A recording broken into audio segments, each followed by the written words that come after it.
नमस्कार, मी सिद्धेश ताकवले आणि आपण पाहता जय महाराष्ट्र बुलेटिन मध्ये आपलं सगळ्यांचं स्वागत। बुलेटिनच्या सुरुवातीलाच बातमी आहे राज्य मंत्रिमंडळाच्या बैठकीसंदर्भातली।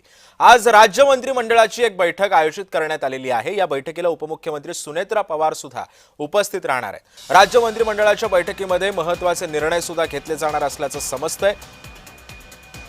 आज राज्य मंत्रिमंडळाची एक बैठक आयोजित करण्यात आलेली आहे। या बैठकीला उपमुख्यमंत्री सुनेत्रा पवारही या उपस्थित राहतील। आज त्या कार्यभार स्वीकारणार आहेत। सुरुवातीला उपमुख्यमंत्री अजित पवारांना श्रद्धांजली सुद्धा वाहिली जाईल आणि या संदर्भामध्ये अधिक माहिती जाणून घेत माझा सहकारी मनोज दयाळकर सध्या आपल्या सोबत आहे। मनोज, आज राज्य मंत्रिमंडळाच्या बैठकीचं आयोजन करण्यात आलेलं आहे। कोणकोणते मुद्दे या बैठकीमध्ये प्रामुख्याने घेतले जातील आणि चर्चा केली जाईल, काय माहिती आहे? बरोबर सिद्धेश, आज राज्य मंत्रिमंडळाची बैठकी बोलवण्यात आलेली आहे।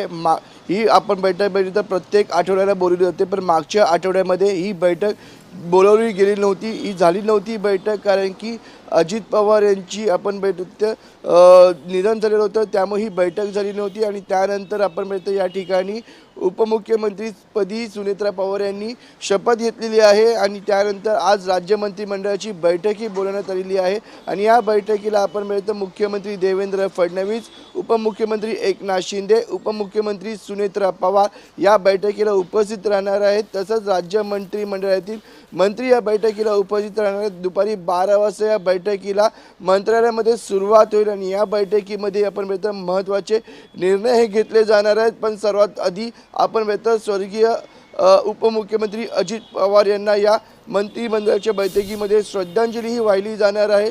आणि त्यानंतर आपण बघितलं तर मंत्रिमंडळाच्या बैठकीला देखील सुरुवात देखील होणार आहे। आणि या बैठकीमध्ये काल त्रिभाषा चा अहवाल हा मुख्यमंत्री यांच्याकडे नरेंद्र जाधव यांनी सोपवला गेला होता।